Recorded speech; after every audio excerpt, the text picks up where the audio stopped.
Assalomu alaykum Ravshanbek, yaxshimisiz? Mana siz Tianchi korporatsiyasida faoliyat yurgizib kelyapsiz ancha yillardan beri. O'zingizda qanday natijalar bo'lgan, shuni bir o'rtoqlashsangiz. Assalomu alaykum. Hurmatli kuzatib turgan kuzatuvchilar. Men aytganlaridek ismim Ravshan, familiyam Umarov. Korporatsiyada hozirgi kunda 8 yulduzli distribyutorman. Haqiqatdan ham xursand ekan, to'g'ri aytdingiz. Men Tianchi korporatsiyasidan nafaqat o'zim, balki oilam bilan birgalikda hozir iste'mol qilamiz va juda ko'p natijalarni olganmiz. Meni Tianchi korporatsiyasiga kelib qolishimga sabab men o'zimda bo'lgan sog'lig'im, chunki meni bolalikdan yuragimda o'sha tug'ma yurak nuqsoni, parok sertsi, tetradofallo deganisini qo'yishgan. Mana shu diagnoz bilan juda uzoq yillar qiynalib yurganman va aytishganki 2022-yilda men yurakga operatsiya qildirishimga to'g'ri keldi va operatsiya taxminan 9 soat davom etdi. Buning uchun albatta meni operatsiya qilgan shifokorlarga, vrachlarga ham rahmat aytaman. Operatsiya juda ham muvaffaqiyatli o'tdi. Va operatsiyadan keyin men tiklanish davrim mana shu mahsulotlar bilan juda ham tez ro'y berdi. Sababi men operatsiya davrimda o'sha 9 soat davom etgan bo'lsa, o'shandan keyin 2 kun jonlantirish bo'limida va palataga olishgandan keyin albatta har bitta o'sha operatsiyadan chiqqan yangi insonni oldida qarovchi yotish kerak bo'ladi, qarab yotish kerak, sababi o'tkazib qo'yish kerak, turg'izib qo'yish kerak. Mana shu to'shcha bir qarishcha kesgandan keyin u to'sh o'zini o'rnidan qo'zg'ab ketish kerak emas. Shuning uchun albatta kimdir bitta qo'lidan ushlab turib, bir qo'lida o'sha bo'ynidan ushlab turib o'tkazib qo'yadi, yotkazib qo'yadi. Xuddi shunga o'xshab meni ham oldimda qarovchi akam qarab yotdilar.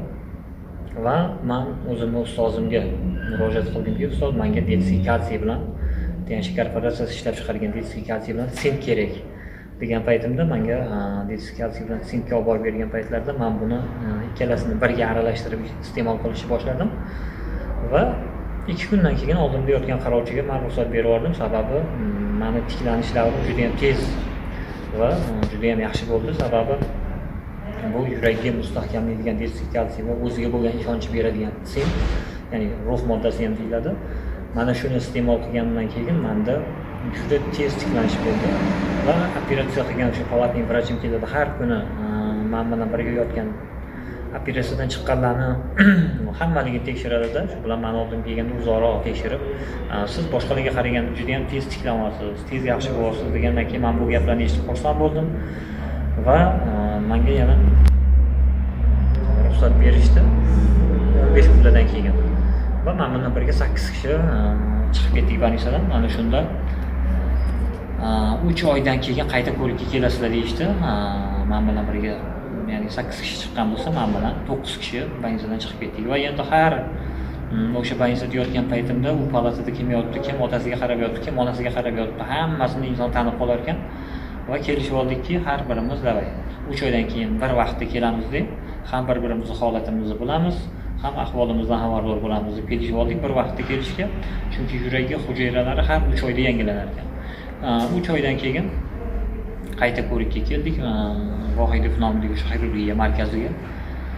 Ana o'tib kelganimizdan keyin endi men bitta o'zim Toshkentdan bo'lganim uchun men kechroq keldim. Sababi boshqalar bir kun oldin kelishgan. Sababi ular Vodiydan, Vohadan kelishgani uchun ham bir kun oldin kelishganida men o'sha kuni, ya'ni ulardan kechroq bordim.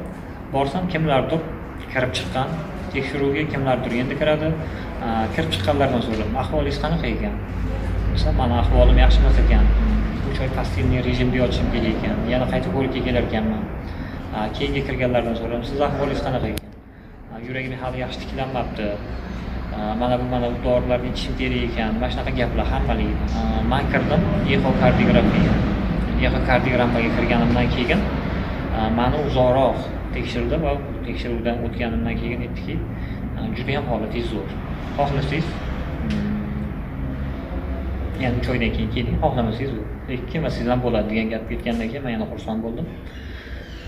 Va o'shandan keyin borganim yo'q.